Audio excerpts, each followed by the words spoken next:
இப்ப நம்ம லாஸ்டா என்ன பார்த்தோம் அப்படின்னு பார்த்தோம்னா மெட்டபாலைட்ஸ்ல பார்த்தோம். அதாவது பிரைமரி மெட்டபாலைட்ஸ், செகண்டரி மெட்டபாலைட்ஸ். இந்த செகண்டரி மெட்டபாலைட்ஸ் அப்படிங்கிறது ஒரு ஆன்டிபயோட்டிக்ஸா இருக்கலாம், ரப்பர்ஸா இருக்கலாம், கம்ஸ், அப்புறம் ஒரு பிக்மெண்ட்ஸா இருக்கலாம் அப்படின்னு பார்த்தோம். இந்த பிரைமரி மெட்டபாலைட்ஸ் அப்படிங்கிறது என்னன்னா ஒரு பேசிக் மெட்டபாலைட்ஸ் ப்ராசஸுக்கு தேவைப்படுற ஒரு பொருளா இருக்கும். எக்ஸாம்பிள் இப்ப போட்டோசிந்தசிஸ் அப்படிங்கிற ஒரு ப்ராசஸ் நடக்கணும்னா அந்த மெட்டபாலைட் இருக்கணும். அதனாலதான் அது பிரைமரி, முதன்மையான அப்படின்ற வேர்ட் கொடுத்துருக்கோம். இப்ப நம்ம நெக்ஸ்ட் அடுத்து என்ன பார்க்க வரோம் அப்படின்னா நெக்ஸ்ட் பெரிய பயோ மேக்ரோ மாலிக்யூல்னு சொல்லக்கூடிய புரோட்டீன். இப்ப இந்த புரோட்டீன் அப்படின்னு எடுத்துக்கிட்டோம்னா the proteins are polypeptides. Polypeptides அப்படிங்கிறதுக்கான மீனிங் என்ன அப்படின்னா பாலினா மெனி, பெப்டைட்ஸ்னா நிறைய பெப்டைட்ஸ், மெனி பெப்டைட்ஸ், நிறைய பெப்டைட்ஸ் சேர்ந்ததுதான் என்னது அப்படின்னா proteins. they are linear chain of the amino acids and linked by peptide bonds. முக்கியமான வார்த்தை எப்படி அப்படின்னா ஒரு செயின் உருவாகணும்னா ரெண்டுத்துக்கும் நடுவுல ஒரு லிங்க் இருக்கணும். சோ ஒரு லிங்க், ரெண்டு பொருளுக்கு நடுவுல லிங்க் இருந்தாதான் அதை நம்ம செயின்னு சொல்ல முடியும். அந்த லிங்கை உருவாக்குறது யாரு அப்படின்னு பார்த்தோம்னா இந்த polypeptide bonds. as shown in the figure 9.3. நம்ம 9.3 ஆல்ரெடி இப்ப ஸ்ட்ரக்சர்ல பார்த்தோம் இல்லையா, அந்த ஸ்ட்ரக்சர்ல நம்ம பார்த்திருக்கோம். இப்ப each protein is a polymer of amino acids. அதாவது நிறைய அமினோ ஆசிட் சேர்ந்தா அவன் என்னவா மாறுவான் அப்படின்னா பெப்டைடா மாறுவான். நிறைய பெப்டைட் சேர்ந்தா அவன் என்னவா மாறுவான் அப்படின்னா புரோட்டீன்ஸா மாறிடுவான். அப்ப நம்ம நார்மலா என்ன சொல்லலாம், ரொம்ப பேசிக் லெவலா புரோட்டீனை சொல்லணும் அப்படின்னா the polymer of amino acids ன்னு சொல்லலாம். as for the 20 types of amino acids, example நம்ம ஆல்ரெடி சொன்ன கிட்டத்தட்ட அதுக்கு 64 கோடான்ஸ் இருக்கும், பட் 20 அமினோ ஆசிட்ஸ் தான் இருக்கும். அந்த அமினோ ஆசிட்ஸ்ல alanine, cysteine and proline, tryptophan, lysine, இது மட்டும் இல்லாம methyl alanine, phenyl alanine, methionine, lysine, isoleucine, proline, serine, tryptophan, glycine, அந்த மாதிரி சொல்லிட்டு நிறைய 20 வகையான இருக்கு. சோ 20 சொல்லலாம். ஆஸ்பார்டிக் ஆசிட், குளுட்டாமிக் ஆசிட், குளுட்டாமைன், ஆஸ்பார்டின், அந்த மாதிரி. So a protein is a heteropolymer and not a homopolymer.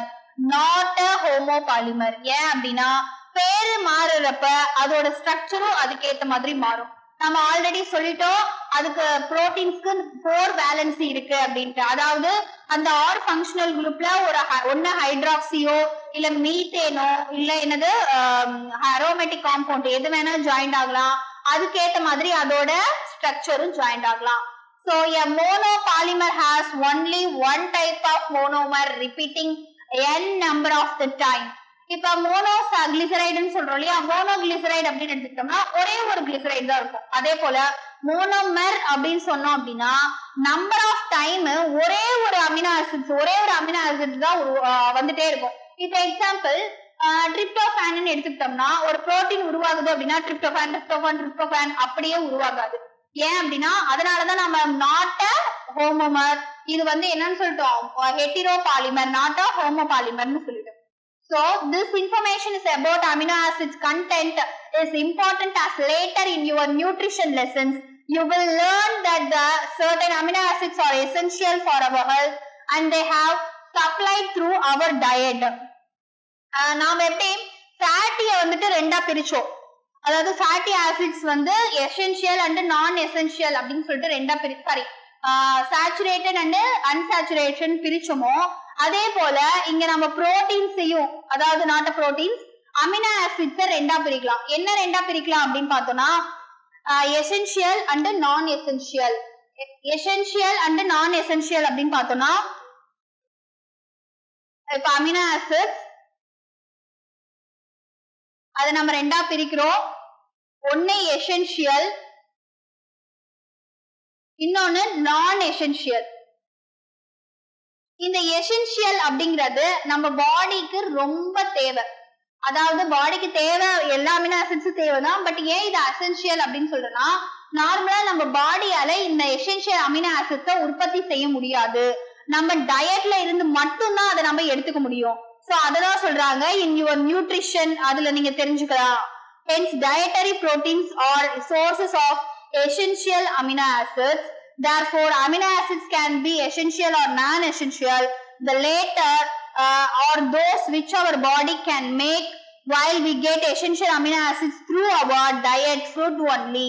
அதாவது நான் எசென்ஷியல் அப்படிங்கிறது நம்ம பாடியால மேக் பண்ணிக்க முடியும், பாடி கேன் மேக், அது வந்து நான் எசென்ஷியல், அதாவது வெளியில இருந்து தான் நம்ம உடம்புக்கு போகணுன்ற அவசியம் இல்லை. பட் நம்ம பாடியால உருவாக்க முடியாத அமினோ ஆசிட்ஸ நம்ம get from a diet only, நம்மளோட சாப்பாட்டு மூலமா, அதாவது ஃபுட் மூலமா தான் எடுத்துக்க முடியும் அப்படின்னு சொல்றாங்க. Proteins carry out many functions in the living organisms. Some transport nutrition across the cell membranes அப்படின்னு சொல்றாங்க. அதாவது நம்மளோட செல், நம்ம செல் இருக்கு இல்லையா, அந்த செல்லுல வந்து புரோட்டீன்ஸ் தான் வாட்டருக்கு அடுத்த நெக்ஸ்ட் லெவல்ல இருந்துச்சு பார்த்தோம். சோ புரோட்டீன்ஸ் வந்து நம்ம உடல்ல முக்கியமான விஷயங்கள்லாம் செய்யுது. அதாவது ஒரு செல்லுல இருந்து இன்னொரு செல்லுக்கு தேவையான விஷயங்களை டிரான்ஸ்போர்ட் பண்றதுக்கு அந்த மாதிரி நிறைய விஷயங்கள் புரோட்டீன்ஸ் தான் என்சைம்ஸை ஃபார்ம் பண்ணுது. புரோட்டீன் என்சைம்ஸ் தான் புரோட்டீன். சோ புரோட்டீனை உருவாக்கணும், புரோட்டீன் வந்து என்னவா லாஸ்டா கன்வெர்ட் ஆகும்னா என்சைம். அந்த என்சைம் என்ன பண்ணுது, நம்மளோட வளர்சிதை மாற்றத்துக்கு தேவையான ஒரு வினையை செய்யுது அப்படிங்கிறது நமக்கு கன்க்ளூட் ஆகுது. ஓகே, இப்ப நம்ம some proteins and their function. என்னென்ன புரோட்டீன்ஸ் இருக்கு அப்படின்னு பார்த்தோம்னா கொலாஜன் அப்படின்ற புரோட்டீன். இந்த கொலாஜன் புரோட்டீன் தான் என்ன சொல்லலாம், ஒரு அதிகமா நம்ம உடம்புல இருக்கிற அதிகமா இருக்கிற ஒரு protein. Inter cellular ground substances. Trypsin அப்படிங்கிறது ஒரு என்சைமா ஆக்ட் ஆகுது. என்ன என்சைம், நம்ம உடம்புல வந்து டைஜஷன்ல வந்து முன்சிறுகுடல், அதாவது நம்ம ஸ்டொமக்ல இருந்து யூ ஷேப்ல டியோடினத்துக்கு போறப்போ அந்த இடத்துல ட்ரிப்சினோஜன் அப்படின்னு இன்ஆக்டிவேட்டான ஒரு நொதி இருக்கும். அந்த நொதி ஆக்டிவேட்டா மாறும்னா ட்ரிப்சின் அப்படின்ற என்சைம் அந்த இடத்துல தேவைப்படும். அடுத்து இன்சுலின். இன்சுலின்ங்கிறது one of the endocrine secretion. Insulin எங்க சுரக்குது அப்படின்னு பார்த்தோம்னா நம்ம பேன்கிரியாஸ்ல சுரக்கும். அந்த இன்சுலின் வந்து என்னன்னா நம்ம ஹைப்பர் கிளைசிமிக் கண்டிஷன்ல நமக்கு ஹெல்ப் பண்ணுது. Hyper glycaemic condition. அடுத்து ஆன்டிபாடிஸ் அப்படின்னு எடுத்துக்கிட்டோம்னா ஆன்டிபாடியில வந்துட்டு ஃபைட் இன்ஃபெக்ஷியஸ் ஏஜென்ட் யாரு, இம்யூனோகுளோபுலின்ஸ் அப்படின்னு சொல்லுவோம். இம்யூனோகுளோபுலின், இம்யூனோகுளோபுலின்னு சொல்லலாம், இல்ல ஆன்டிபாடிஸ்ன்னு சொல்லலாம். இவனும் புரோட்டீன் இன் நேச்சர். அடுத்து ரெசெப்டார், சென்சரி ரெசெப்டார்ஸ் சொல்லக்கூடிய ஸ்மெல், டேஸ்ட், ஹார்மோன்ஸ், இது எல்லாமே ரெசெப்டார்ஸ் எதால செய்யப்பட்டிருக்கும் அப்படின்னா புரோட்டீனால செய்யப்பட்டிருக்கும். நெக்ஸ்ட் பார்த்தோம் அப்படின்னா GLUT4 அப்படின்னு சொல்றது, இது குளுக்கோஸ் டிரான்ஸ்போர்ட்டுக்கு ஹெல்ப் பண்றான்.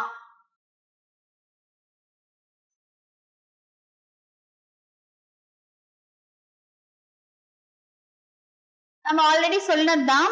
இந்த குளுக்கோஸ்ல இது பார்த்தோம் அப்படின்னா கொலாஜன் அப்படிங்கிறது வந்து என்னவா இருக்கு, நம்ம அனிமல் வேர்ல்ட்ல அபுண்டன்டான புரோட்டீன் எது அப்படின்னா கொலாஜன். இன்னொன்னு வந்து ரிபுலஸ் பைபாஸ்பேட் கார்பாக்சிலேஸ் ஆக்சிஜனேஸ் சொல்லுவ, ரூபிஸ்கோ அப்படின்னு சொல்லுவோம். இது most abundant protein in the whole of the biosphere. Whole of the biosphere அப்படின்னு சொல்றாங்க. இதுல இருந்து நமக்கு என்ன தெரியுது, அதாவது நம்ம அனிமல் பாடியில எடுத்துக்கிட்டோம்னா அனிமல் கொஷினை நம்ம நல்லா பார்க்கணும்.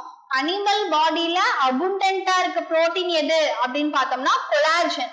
கொலாஜன் இஸ் த புரோட்டீன் அபுண்டன்டா இருக்கு. இதுவே பயோஸ்பியர், நம்ம எர்த் எல்லாத்துலயும் நம்ம எவ்வளவு புரோட்டீன் இருக்குன்னு கால்குலேட் பண்ணோம்னா அதிகமா இருக்கிற புரோட்டீன் எது அப்படின்னு பார்த்தோம்னா ரூபிஸ்கோ அப்படின்னு சொல்லுது. ரூபிஸ்கோ அப்படிங்கிறதுக்கான ஃபுல் ஃபார்ம் என்ன அப்படின்னா ரிபுலஸ்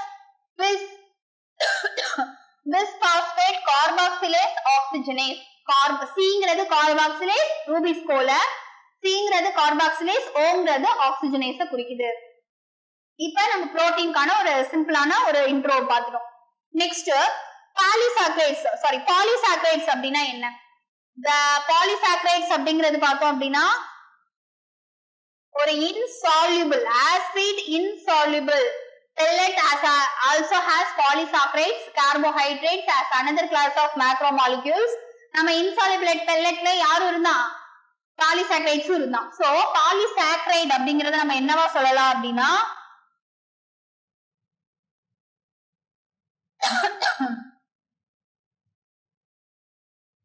பாலிசாக்கரைட்ஸ்னாலும் கார்போஹைட்ரேட்ஸ்னாலும் ஒண்ணுதான். ஒண்ணும் இல்ல, பாலிமர் ஆஃப் மெனி சுகர்ஸ்.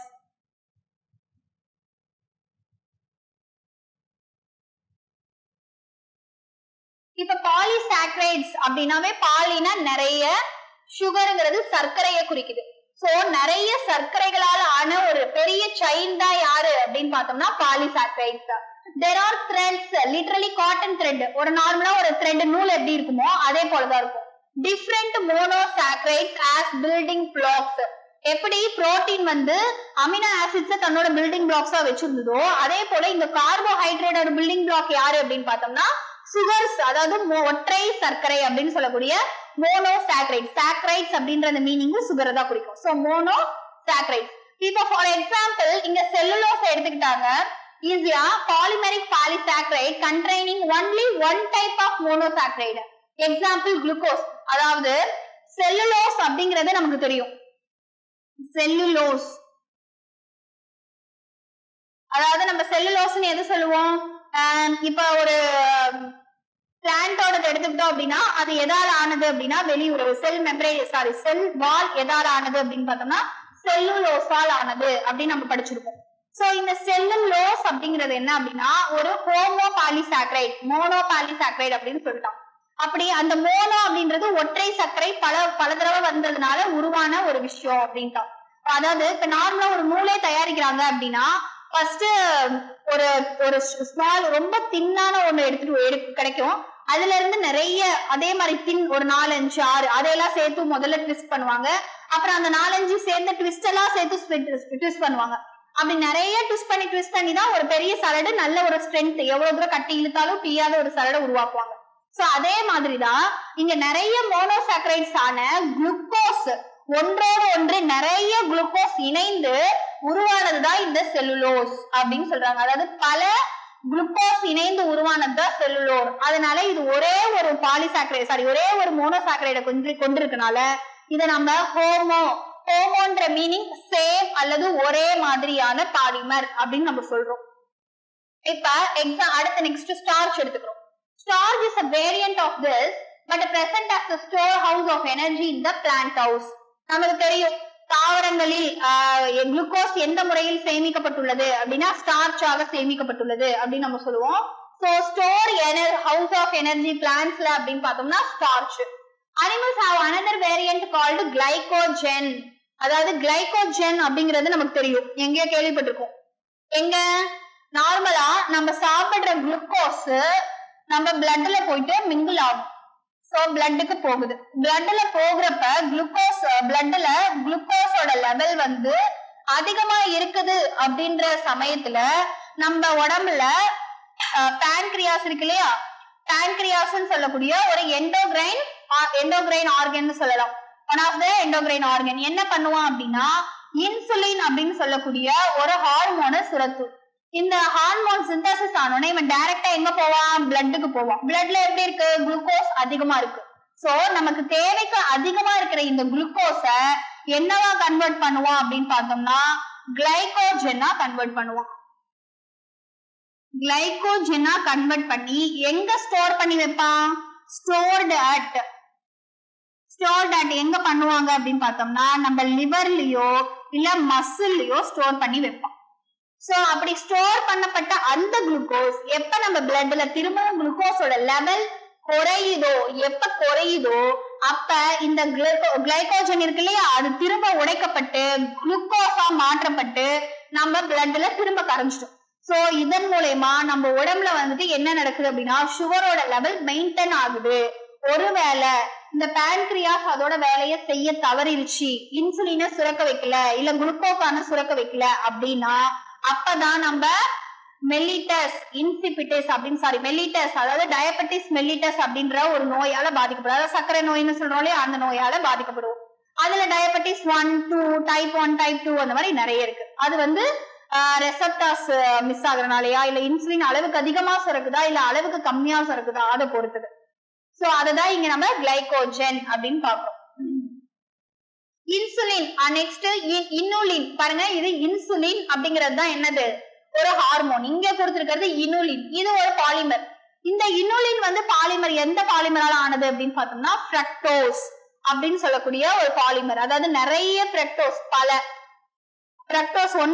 ஒருத்த மட்டும் இருந்தா அவன் ஃப்ரக்டோஸ் நிறைய ஃப்ரக்டோஸ் உருவாயிட்டான் அப்படின்னா அவன் இனுலினா கன்வெர்ட் ஆயிடுறான். In a polysaccharide site, say glycogen எடுத்துக்கிட்டோம்னா the right end is called the reducing end and the left end is called non-reducing. ரைட்னாவே கரெக்ட், ஓகே ரெடியூஸ் ஆகுது. non-reducing அப்படிங்கிறது லெஃப்ட் எண்ட்ல இருக்கும் அப்படின்னு சொல்றாங்க. It has the branches are shown in the form of the cartoon figure 9.2. Starch forms the helical secondary structure. இப்ப starch அப்படிங்கிறது நம்ம சொல்லிட்டோம் store house of plant அப்படின்னு பார்த்தோம். store house of energy in plant. இதுல செகண்டரி ஸ்ட்ரக்சரா ஹெலிக்கல் ஸ்ட்ரக்சர். ஹெலிக்கல்னா என்னது? இப்படி சுருள் வடிவத்துல இருக்கிறத நம்ம ஹெலிக்கல் அப்படின்னு சொல்லுவோம்.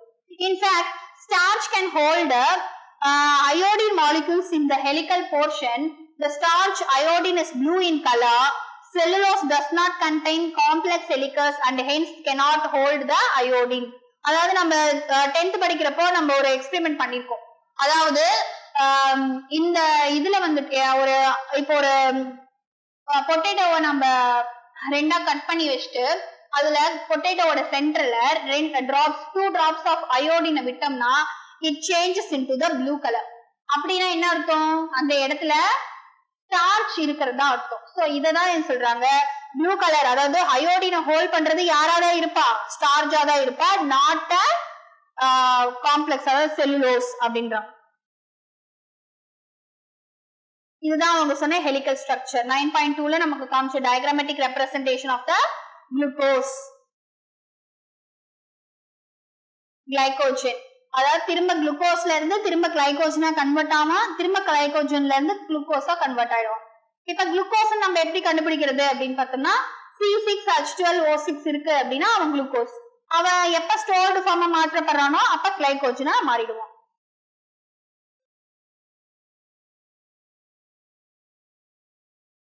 நெக்ஸ்ட் பிளான்ட் செல்ஸோட வால்ஸ் வந்து செல்லுலோஸால ஆனது நம்ம முன்னே சொல்லிட்டோம். அதாவது பிளான்ட்ல செல் சுவர் இருக்கு இல்லையா, பிளான்டோட தாவர செல்லோட செல் சுவர். அதாவது தாவர செல்லுக்கும் விலங்கு செல்லுக்கும் 2 வகையான வித்தியாசம் இருக்கு. என்னது அப்படின்னு பார்த்தோம்னா, தாவர செல்களுக்கு செல் சுவர் உண்டு, விலங்கு செல்களுக்கு செல் சுவர் கிடையாது. செல் மெம்பரேன்னு சொல்லக்கூடிய உரை மட்டும்தான் இருக்கு அப்படின்னு நம்ம பார்த்தோம். இப்போ பிளான்ட் செல் அப்படின்னு எடுத்துக்கிட்டோம் அப்படின்னா பிளான்டோட செல் வால்ல இருக்கிறது தான் செல்லுலோஸ். நம்ம முன்னாடியே பார்த்தோம் செல்லுலோஸ்.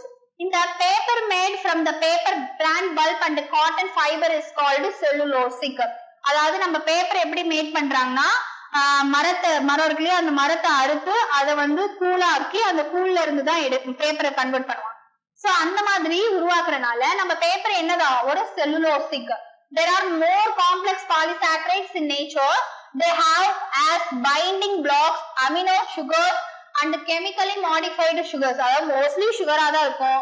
பட் அந்த சுகர்ல NH2O NH இருந்துச்சு அப்படின்னா அது அமினோ சுகர். எக்ஸாம்பிள் அமைன் இருக்கு அப்படின்னா அது குளுக்கோஸ் அமைன் அப்படின்னு நம்ம சொல்லுவோம். அதாவது குளுக்கோஸும் இருக்கும் அமைனும் இருக்கும். N acetyl galactosamine etc. The exoskeletons of arthropods for example have a complex polysaccharide called chitin.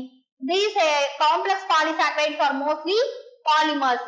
இப்ப எப்படி கைட்டின் அப்படிங்கிறது வந்து எங்க இருக்கு அப்படின்னு பார்த்தோம்னா ஃபங்கைன்னு சொல்லக்கூடிய, ஃபார் எக்ஸாம்பிள் ஃபங்கைன்னு சொல்லுவோம் இல்லையா பூஞ்சை, அந்த ஃபங்கையோட செல்வால் வந்து கைட்டினால ஆனது கைட்டின். அது மட்டும் இல்லாம நம்ம ஆர்த்ரோபோட்ஸ்ங்கிறது எதை குறிக்குது அப்படின்னு பார்த்தோம்னா இந்த இறால், அப்புறம் அந்த மேல் அந்த ஓடுடைய கணுக்காலிகள்னு சொல்லுவோம். இறாலு, நண்டு, இவங்க எல்லாத்தோட மேலையும் பார்த்தோம்னா நல்லா ஸ்டிஃப்னஸான ஒரு ஓடு இருக்கும். அந்த ஓடு எதனால ஆனது அப்படின்னு பார்த்தோம்னா பாலிசாக்கரைடு, அதாவது கைட்டின் அப்படின்ற பொருளால் ஆனது அப்படின்றாங்க. சோ கைட்டின்ற பொருளால் ஆனனாலதான், அதாவது நிறைய பாலிமர் சேர்ந்து உருவானனாலதான் அந்த ஓடு எப்படி இருக்குன்னா நல்லா ஸ்ட்ராங்கா இருக்கு. சோ இது ஒரு நம்ம இப்போ கார்போஹைட்ரேட் பாலிசாக்கரைட பத்தி பார்த்துட்டோம். Next nucleic acids. நியூக்ளிக் ஆசிட்ஸ்னாவே நமக்கு உடனே ஞாபகம் வருது என்ன? DNA and RNA. டிஎன்ஏனா என்ன? Deoxy ribo nucleic acid, ribo nucleic acid, அவ்வளவுதான். The other type of macromolecule that one world find in the acid insoluble fraction. ஒண்ணும் இல்ல, இப்ப நியூக்ளிக் ஆசிட்ங்கிறத பயோ மேக்ரோமாலிகுல்ங்கிறத எப்படி சொல்ற அப்படின்னு பார்த்தோம்னா நம்ம முன்னாடி பார்த்தோம் இல்லையா, அந்த காம்போசிஷன் எவ்வளவு இருக்கு அப்படின்னு செய்யக்கூடிய ஒரு கெமிக்கல் அனலைசிஸ் மூலமா நம்ம கண்டுபிடிச்சப்ப, அதாவது ஆசிட் இன்சால்யூபிள் பிராக்ஷன்ல இவங்களா இருந்தனால இவங்கள நம்ம மேக்ரோமாலிகுல்னு சொல்றோம். Any living tissues, the nucleic acid. These are polynucleotides. இப்போ ஒரு நிறைய சாக்கரைட் சேர்ந்தா அதை பாலிசாக்கரைடுன்னு சொல்ற மாதிரி இங்க நிறைய நியூக்ளியோடைடுனா என்னது? Sugar plus base plus phosphate group. நார்மலா பேஸ் இருக்கு, இப்ப பேஸ் இருக்கு அப்படின்னு பார்த்தோம்னா இந்த பேஸ் அப்படிங்கிறது என்னது? நமக்கு தெரியும் adenine, guanine, cytosine and thymine நமக்கு தெரியும். இப்ப இந்த வேர்டுக்கான மீனிங் தான் இப்ப நம்ம பார்த்துக்கோம். இப்ப பேஸ் கூட பீன் போட்டுக்கலாம். பேஸ் கூட சுகர் சேர்ந்தது அப்படின்னா அது பேர் என்ன? நியூக்ளியோசைடுன்னு சொன்னோம். இதுவே அதே பேஸ் கூட சுகர் பிளஸ் PO4 சொல்லக்கூடிய பாஸ்பேட் குரூப் சேர்ந்தது அப்படின்னா அது பேரு நியூக்ளியோடைடுன்னு சொல்லுவோம். அப்ப நிறைய நியூக்ளியோடைடு, மெனி நியூக்ளியோடைடு ஜாயிண்ட் ஆகி இந்த மாதிரி base sugar phosphate group, base sugar phosphate group, அந்த மாதிரி மெனி நியூக்ளியோடைடு ஃபார்ம் ஆகி நமக்கு உருவாகிறது தான் யாரு அப்படின்னு பார்த்தோம்னா பாலிநியூக்ளியோடைடு அப்படின்னு சொல்றோம். So together with the polysaccharides and polypeptides, these comprises the true macromolecule fraction of any living tissues or cells. For nucleic acids, the building block is nucleotide. எப்படி நம்ம இப்போ ஒரு பாலிசாக்கரைடு எடுத்துக்கிட்டோம்னா அதோட பில்டிங் பிளாக் என்னது? ஒரு மோனோசாக்கரைடு, அதாவது ஒரு சுகர். இப்ப பாலிபெப்டைடு எடுத்துக்கிட்டோம்னா அதுக்கு அமினோ ஆசிட்ஸ் தான் பேசிக் பில்டிங் பிளாக். அதே போல இங்க நியூக்ளிக் ஆசிடுக்கு பில்டிங் பிளாக் யாரு அப்படின்னு கேட்டோம்னா நியூக்ளியோடைடு அப்படின்னு சொல்றாங்க. A nucleotide has a 3 chemically distinct compound. One is heterocyclic compound. The second is monosaccharide and the third is the phosphoric acid. நம்ம ஆல்ரெடி இங்க பார்த்ததா இந்த இடத்துல சொல்லிட்டோம். நம்ம பேஸ் அப்படின்ற ஹெட்டிரோசைக்ளிக் காம்பவுண்ட், அடுத்து ரெண்டாவது மோனோசாக்கரைட், மூணாவது பாஸ்பேட் குரூப். இவங்க 3 பேரும் சேர்ந்ததா யாரு அப்படின்னு பார்த்தோம்னா nucleotide. As we notice the figure 9.1, the heterocyclic compound in the nucleic acids are the nitrogenous bases. நம்ம முன்னாடியே பார்த்தோம் அடினைன் அப்படின்னு இருந்துச்சு. அந்த அடினைன் கூட சுகர் சேர்றப்ப அடினோசைன்னும், அதுவே பாஸ்பேட் குரூப் சேர்ந்தோன்னு அடினலிக் ஆசிட் அப்படின்னு மாறிடுச்சு. சோ இந்த named adenine, guanine and uracil, cytosine and thymine. இந்த அடினைன் அண்ட் யுராசின் என்ன சொல்லுவோம் அப்படின்னா பியூரின்னோ, அதே போல மிச்ச ரெஸ்ட் ஆஃப் த பிரிமிடின்ஸ் சொல்லுவோம், அதாவது சைட்டோசின் அண்ட் தயமின். இது ரெண்டு என்ன சொல்லுவோம் அப்படின்னு பார்த்தோம்னா இதுன்னு சொன்னோம், பிரிமிடைன் அப்படின்னு சொன்னோம். இப்போ குவானைன், யுராசில்னு சொல்லிட்டோம். இந்த adenine and guanine are substituted as purines, மிச்சம் இருக்கிறத பிரிமிடைன்ஸ் சொல்லுவோம். The skeletal heterocyclic ring is called purine and pyrimidine respectively. The sugar found in the polynucleotides is either ribose or deoxyribose. ஒன்னு ரைபோஸ் சொல்லுவோம், இல்ல டிஆக்சிரிபோஸ் சொல்லுவோம். இப்ப நியூக்ளிக் ஆசிட்ல டிஆக்சிரிபோஸ் அப்படின்ற ஒரு சுகரை வச்சிருந்தா அந்த இதோட பேரு டிஆக்சிரிபோ நியூக்ளிக் ஆசிட், அதாவது டிஎன்ஏ. ஒருவேளை அது ஆர்என்ஏ, அதாவது ரிபோஸ் சுகர் வச்சிருந்தா அது ஆர்என்ஏ அப்படின்னு நம்ம சொல்லுவோம். ஓகே, நெக்ஸ்ட் கிளாஸ்ல நம்ம ஸ்ட்ரக்சர் ஆஃப் புரோட்டீன் எப்படி இருக்கும்னு பார்ப்போம். டிஎன்பிஎஸ்சி, டெட் நியமன தேர்வு, PC, SI, TRB, agri, forest, railway போன்ற அனைத்து போட்டித் தேர்வுகளுக்கும் நேரடி மற்றும் ஆன்லைன் வகுப்புகள் ஆரம்பம். அனைத்து போட்டித் தேர்வுகளுக்கும் ஸ்டடி மெட்டீரியல் கிடைக்கும்.